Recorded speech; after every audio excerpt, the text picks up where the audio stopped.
ভুয়ো coaching centre খুলে সরকারি চাকরির প্রশ্ন ফাঁসের অভিযোগ। আগামীকাল পুলিশ রিক্রুটমেন্ট বোর্ডের পরীক্ষার প্রশ্নপত্র ফাঁসের চেষ্টা, এমনটাই সন্দেহ পুলিশের। ব্যারাকপুরের মোহনপুরে কোচিং সেন্টারের দুজনকে গ্রেফতার করেছে পুলিশ। ভুয়ো কোচিং সেন্টার খুলে সরকারি চাকরির প্রশ্ন ফাঁসের অভিযোগ। গোপাল দাস, নির্মল বিশ্বাস নামে দুজনকে গ্রেফতার করেছে পুলিশ। ধৃতদের 14 দিনের জেল হেফাজতের নির্দেশ দিয়েছে আদালত। প্রশ্ন ফাঁসের চক্রে জড়িত থাকতে পারে আরও অনেকেই, এমনটাও সন্দেহ পুলিশের।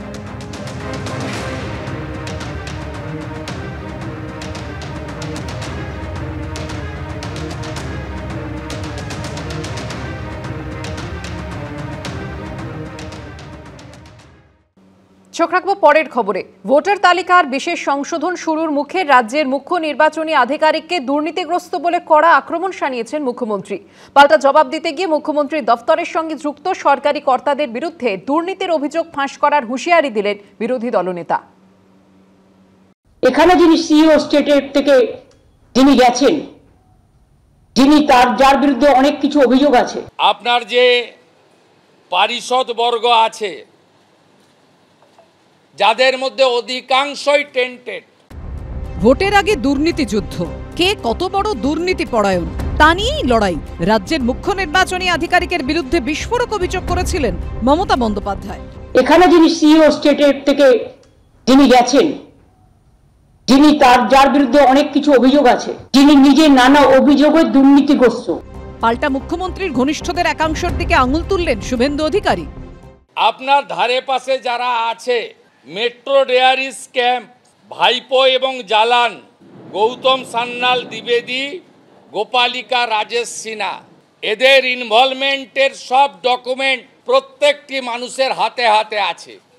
আপনার আইএস অফিসাররা, মনীষ জৈন কেন সিবিআই ডাকে নিজাম প্যালেসে গেছিল, আপনার অ্যাডভাইসার আলাপন ব্যানার্জির রিটায়ারমেন্ট বেনিফিট কেন এখনো চালু হয়নি, আপনার আরেক অ্যাডভাইসার দ্বিবেদীর এইচআরের টাকা হাতে নাতে ধরা পড়েছিল, 16 লক্ষ টাকা এইচআরের চুরি করেছে।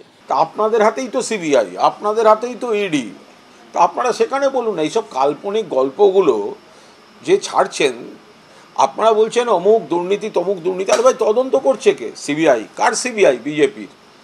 কে তদন্ত করছে? ইডি। কার ইডি? বিজেপি। তা ওনাদের দল, ওনাদের সরকার, ওনারাই সিবিআই ইডির নাম করে হুমকি দেন, তো খামোখা বাজার গরম করতে আসছেন কেন? ভোটের আগে যে যা পারছেন অভিযোগ করছেন, যে কোনো কারোর দিকে আঙুল তুলছেন, বিস্ফোরক নানা অভিযোগ করছেন। কিন্তু প্রশ্ন হলো, তথ্য প্রমাণ কোথায়? তথ্য প্রমাণ প্রকাশ না করে কারো বিরুদ্ধে অভিযোগ করা কি আদৌ সঙ্গত? রুমা পাল ও আশাবুল হোসেনের রিপোর্ট, এবিপি আনন্দ, কলকাতা। রাজ্য সরকারকে অন্ধকারে রেখে জল ছাড়ার অভিযোগ তুলে বারবার ডিভিসিকে নিশানা করছেন মুখ্যমন্ত্রী। বৃহস্পতিবার পাঞ্চেতের সামনে আইনমন্ত্রী মলয় ঘটকের নেতৃত্বে বিক্ষোভ অবস্থান করে তৃণমূল। পাল্টা বিজেপির বক্তব্য, মানুষের ভোট নিয়ে সরকার করবে তৃণমূল, আর জনগণের প্রতি কোনো দায়বদ্ধতা থাকবে না, এটা হতে পারে না। মাঝে 3 দিনের ব্যবধান। মাইথানের পর এবার ঝাড়খণ্ডে ডিভিসির পাঞ্চেত ড্যামের কাছে বিক্ষোভ দেখালো তৃণমূল।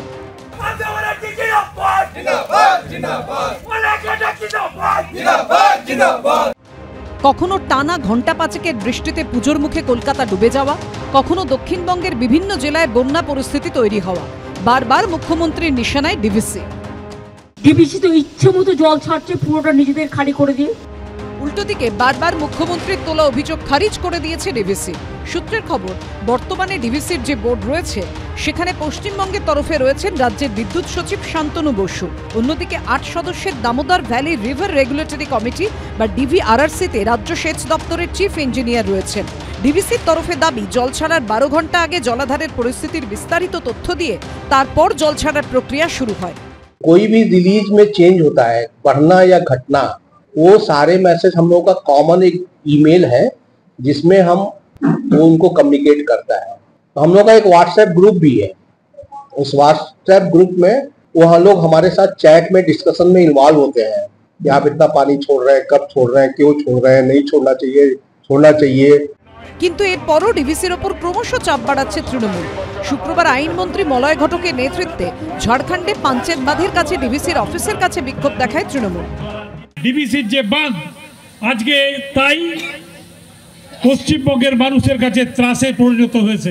আজকে আমরা যে ধর্ণা এখানে করছি, ডিভিসি কর্তৃপক্ষকে সতর্ক করতে এসেছি, যদি আপনারা রাজ্য সরকারের সাথে পরামর্শ করে জল না ছাড়েন তাহলে কিন্তু আগামী দিনে এই একদিনের কর্মসূচি নয়, আমরা লাগাতার কর্মসূচি করে আপনাদের এই অফিসের সামনে বসে আমরা কিন্তু প্রতিবাদ সভা, যে আমাদের সেই প্রতিবাদ সভা চলবে।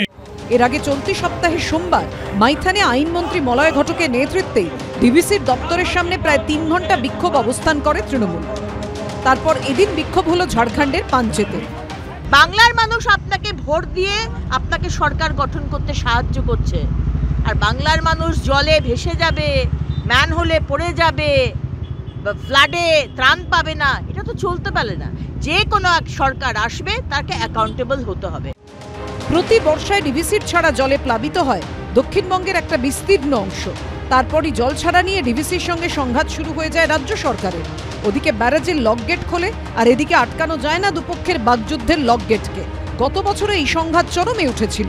ম্যানমেড বন্যার অভিযোগ তুলে ডিভিসির সঙ্গে সম্পর্ক ছিন্ন করারও হুঁশিয়ারি দিয়েছিলেন মমতা বন্দ্যোপাধ্যায়। এবার সংঘাত আরও চরমে উঠেছে। এবিপি আনন্দ। সাত সকালে ইডির ম্যারাথন তল্লাশি। গণেশ জুয়েলার্স ব্যাংক প্রতারণা মামলার তদন্তে কলকাতার 6 জায়গায় তল্লাশি অভিযান চালালো কেন্দ্রীয় তদন্তকারী সংস্থা। 1200 কোটি টাকা ঋণ নিয়ে প্রতারণা মামলার তদন্তে চলে তল্লাশি। ব্যাংক প্রতারণা মামলার তদন্তে শুক্রবার সকালে কলকাতার একাধিক জায়গায় হানা দিল কেন্দ্রীয় agency enforcement directorate. Ganesh jewellers bank প্রতারণা মামলার তদন্তে গিরিশ পার্ক, শরৎ বোস রোড, নিউ আলিপুর সহ কলকাতার মোট 6টি জায়গায় অভিযান চালালেন ইডি অফিসাররা।